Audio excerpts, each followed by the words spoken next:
What's going on, you peeps? How you doing? Listen, so today out here at the property again. It's a beautiful day and it is sunny. It's like 82, 83 degrees, something like that. But beautiful. Clear skies. Well, I mean, there's clouds in the sky, obviously you can see. But they ain't rain clouds, okay? Anyway, so what's going on at the property? Well, a lot of development happening. The footings are dug for the house. I am here to say the footings are dug for the house, finally. Right, if you're following along the channel, we're building a homestead again. We got the house built, and then we got the barn dominium being built for the in-laws, okay? And so we've dug the footings for the barn dominium. Check out the previous video for that. Not too long ago, I had a video about that.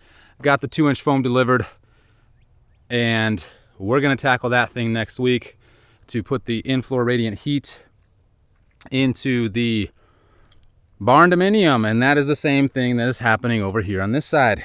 Okay, we're gonna have the barn, sorry, we're gonna have the house with in-floor radiant heat, and I'm pumped about that because everything I've heard, and I've been into a buddy's shop where he had the radiant heat in the ground, and it was magnificentos. I don't know if I said that right. Magnificanto, magnificent, okay, if you can't get what I'm trying to say. Anyway, yeah, it's awesome, okay? That's all I can say. And so my hope is that it continues to be awesome for us when we put it in. And I am sweating. I was just pulling out some stuff out of the big tall grass, and it got me huffing and puffing, because you know me, I feel like a big old chunker walking around here. Ooh, shade. Breeze, all right. Ooh, sweat in my eyeball.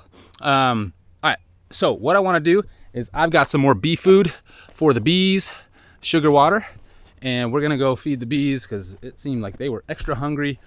We just put those bees in to the beehive I don't know, maybe a week ago, no, a few days ago, I don't know what it was now, and we got them situated. They look like they're actually digging the new house. They're doing their thing. And yesterday I was out here and their food looked like it was kind of, I mean, there's still about a sixth of it left. And I think I'm gonna just swap it out. My buddy made me this bee feeder. Oh man, there's a bunch of them here. Kind of got me nervous. I'm gonna go in there. I'm going in. Oh, one just flew by my head.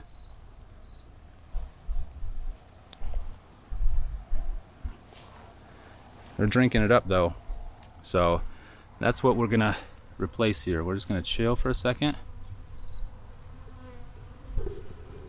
And I'm gonna set the camera down for a second. Oh, I can hear them buzzing all over me. And we're gonna take the lid off of this bad boy. They're pretty active. You gotta go in slow-mo, man.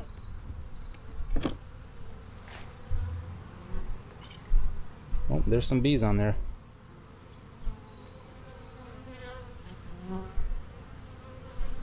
See those guys? We're just gonna kind of brush them off lightly. Oops, sorry guys. And oh gosh, replace this. It's got little holes in there. Put that down. Put this on. And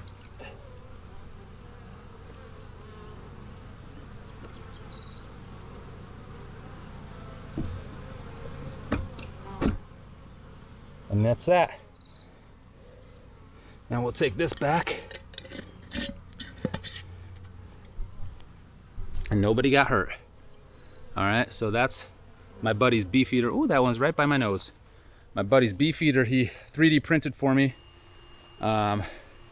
which is cool. Just fits one of these wide mouth mason jars, and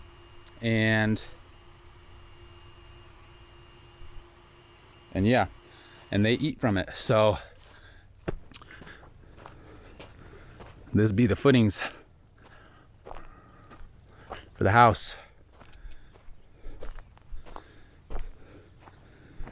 About 3 foot deep.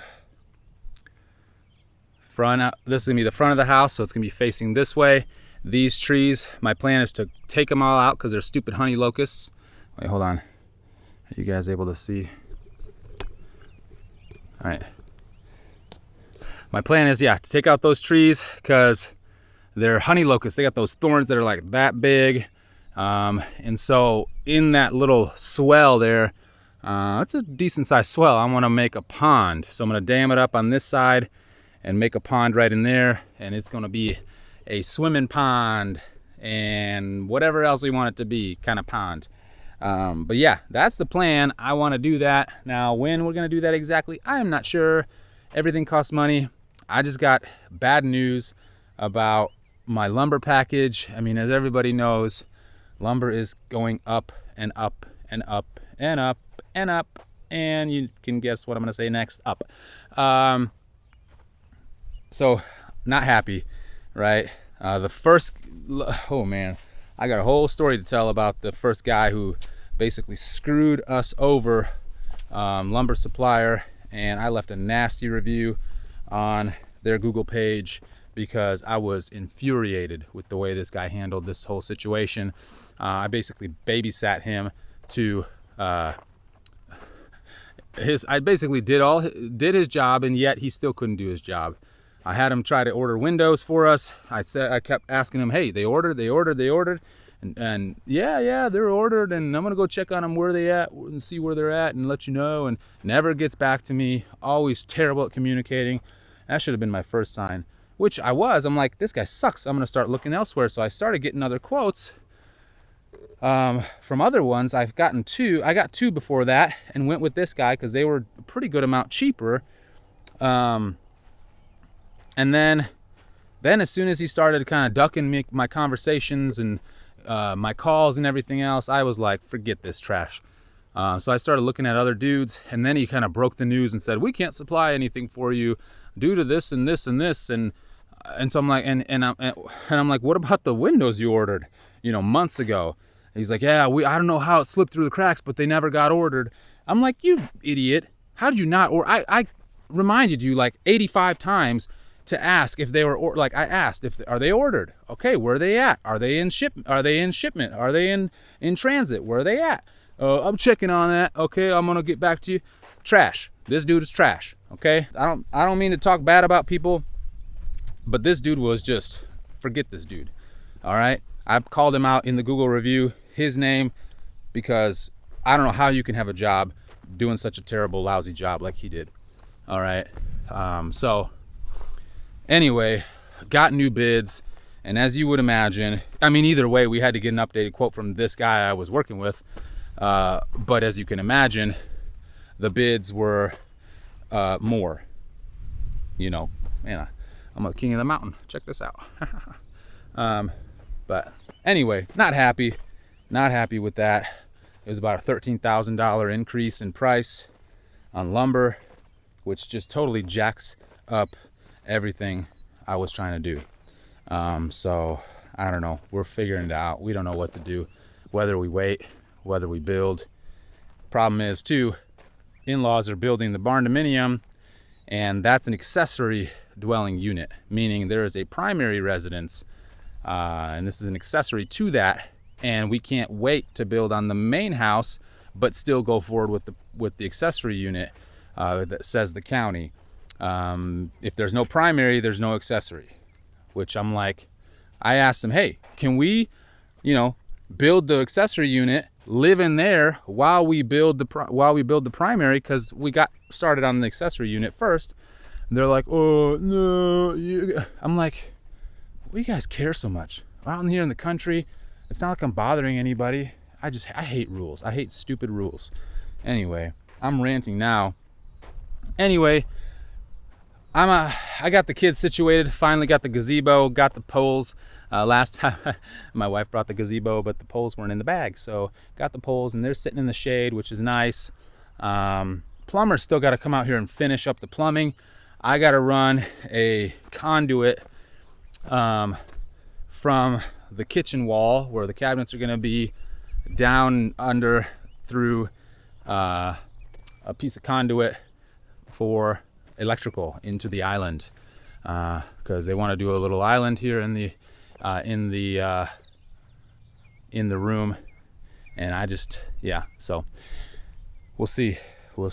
I gotta do that here as well, but I'm gonna wait for the plumber to bury his plumbing first. Anyway, I'm ranting. Just wanted to give you all an update on what's going on up at the Parapatee. Things are moving. Pricing sucks, but what can we do? I don't know. It's like either you wait a year and you live in rent and pay 20 more grand for rent and you see nothing from it, or you hash out the money to build on the property and get in there sooner so you can get out of the rent before the lease expires, before you got to renew. So I don't know. There's not a win-win-win situation here for nobody with this kind of market. It's just frustrating. It's a super frustrating market, and you wonder why in the world are the prices so high for lumber. It makes zero sense. And then you got Biden who's putting more tariffs on Canada for some reason. Like that's not helping, dude. And I don't mean to get all political up in here, but what the heck, you know? You got a whole housing crisis and a building crisis, and you're gonna go slap tariffs on the people who are importing their lumber into the U.S. Like, you're hurting Canada and you're hurting the U.S. Just saying. Everything's inflated. I don't know. It's so hard to predict what's gonna happen, whether things are gonna burst bubble, whether bubbles are gonna burst and things are gonna come crashing down or not. I mean, I don't know how you can sustain it. My takeoff, this new quote, literally a 2x4, 104 5/8 length. It's a 9 foot, basically $12.03. 2x4, $12.03. A year ago, 2 years ago, whatever, and in all of lumber history, basically, that would have been $3 maybe, up, give or take. So just mind-blowing prices, so frustrating. Lumber is like the biggest expense, which usually I don't know, I don't know. So anyway, ranting again. Y'all take it easy. Just a quick video. If you want to follow along, hit the subscribe down below, hit the like button if you like the content and you want to see us build our new homestead. And once we can get our feet on the ground here and get the whole shebang going, we'll get that going again and get some animals. Yeah, bugs, gosh dang it. We'll get some animals again and whatnot. And we got some bees, so we're gonna have some bee videos and whatnot. So yeah, follow along, keep up to date with us. Anyway, y'all take it easy.